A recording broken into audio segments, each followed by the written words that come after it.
अगले एग्जाम्पल में बढ़ते हैं। अगला एग्जाम्पल हमें क्या कह रहा है कि भाई 1 mole of a monoatomic real gas satisfy the equation where small b is a constant, the relationship of inter atomic potential and inter atomic distance r for the gas is given by. अच्छा example दिया गया है ये। यदि हम यहाँ पे देखें कि हमें गिवन क्या है, ये P V minus small B equal to R T equation दी गई है। इस इक्वेशन को यदि आप देखेंगे तो यहाँ से आपको आप बता सकते हैं बेसिकली कि भाई आपका आर टी डिवाइड कर दोगे आप तो ये वही जेड ग्रेटर देन वन की कहानी देखने को मिलेगी आपको बेसिकली। ये माइनस है ये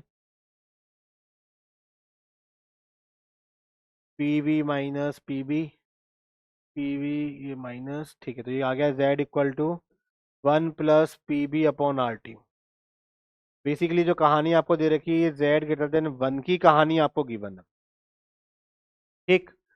अब यदि यहाँ पर हम बोले कि भाई आपका इंटर एटॉमिक पोटेंशियल और इंटर एटॉमिक डिस्टेंस के बीच में क्या रिलेशन हमें देखने को मिल सकता है। ठीक। यदि हम यहाँ पे देखें तो यहाँ पे स्मॉल ए का तो कोई काम ही नहीं आ रहा, क्योंकि जो इक्वेशन हमें गिवन है इस इक्वेशन को लेके तो स्मॉल ए यानी फोर्स ऑफ अट्रैक्शन तो जीरो है, ए की वैल्यू जीरो है इस यहाँ पे, इसका मतलब ठीक है वो तो मेजर ही नहीं कर पा रहे आप, फोर्स ऑफ अट्रैक्शन मेजर नहीं कर पा रहे हो।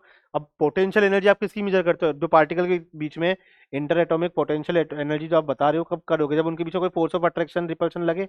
अब स्मॉल ए की वैल्यू जीरो है, यानी एक चीज तो कंफर्म है यहाँ पर कि भाई आपका स्टार्टिंग की जो कहानी नहीं कह सकते, लेकिन बाद में तो आपका पोटेंशियल एनर्जी क्या होने वाली है, कांस्टेंट होने वाली है, वो तो क्लियर है। अब स्टार्टिंग जब हम बात करेंगे तो स्टार्टिंग में क्योंकि जेड ग्रेटर देन आपको वन बोल रखा है, जेड ग्रेटर देन वन का मतलब क्या है कि वहां पर रिपल्सिव फोर्स डोमिनेट कर रहे हैं, और रिपल्सिव फोर्स डोमिनेट करेंगे तो ऑब्वियसली उसकी वैल्यू क्या होगी, ज्यादा होगी।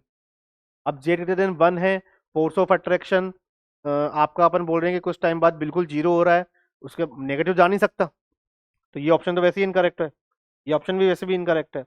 दो चीजें यहाँ पे बी और सी को लेकर, क्योंकि फोर्स ऑफ अट्रैक्शन आपका जब जीरो है तो आपका पोटेंशियल एनर्जी नेगेटिव तो जा ही नहीं सकती, ठीक है, तो ये दोनों तो वैसे भी आपके नेग्लिजिबल, मतलब ये दोनों तो ऑप्शन ही कैंसिल आउट हो गए।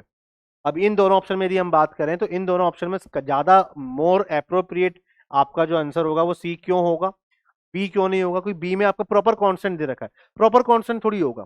तो स्टार्टिंग में जेड ग्रेटर देन वन है, रिपल्सिव फोर्स लग तो रही है, थोड़ा बहुत तो कहानी चली रही है आपका, ठीक है, कि भाई रिपल्सिव फोर्स डोमिनेट थोड़ा बहुत तो कर ही रहा है, एकदम से क्या हो जाएगा, डिक्रीज होगा, एकदम से डिक्रीमेंट देखने को मिलेगा और फिर कांस्टेंट हो जाएगा, आपकी पोटेंशियल एनर्जी क्या हो जाएगी, जीरो।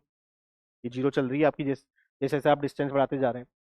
लेकिन स्टार्टिंग से ही क्या वो जीरो रहेगा, नहीं स्टार्टिंग से जीरो नहीं रहेगा, क्योंकि भाई गैस है, गैस पार्टिकल्स के बीच में कुछ तो लगेंगे ना, फोर्स ऑफ अट्रैक्शन रिपल्शन, तो थोड़ी स्टार्टिंग से जीरो चल रही है कहानी, नहीं ना। तो भाई यहाँ पर आपका जेड ग्रेटर देन वन है, यहाँ पे स्मॉल ए का कोई काम ही नहीं आ रहा, फोर्स ऑफ अट्रैक्शन जीरो है, इस वजह से यहाँ पर आपकी पोटेंशियल एनर्जी कुछ टाइम बाद, मतलब इनिशियली कुछ होगी, एकदम से डिक्रीज करेगी और कुछ टाइम बाद क्या हो जाएगी, कांस्टेंट हो जाती है, जीरो हो जाएगी। तो ये आपका ऑप्शन नंबर सी जो है वो यहाँ पर आपका करेक्ट आएगा।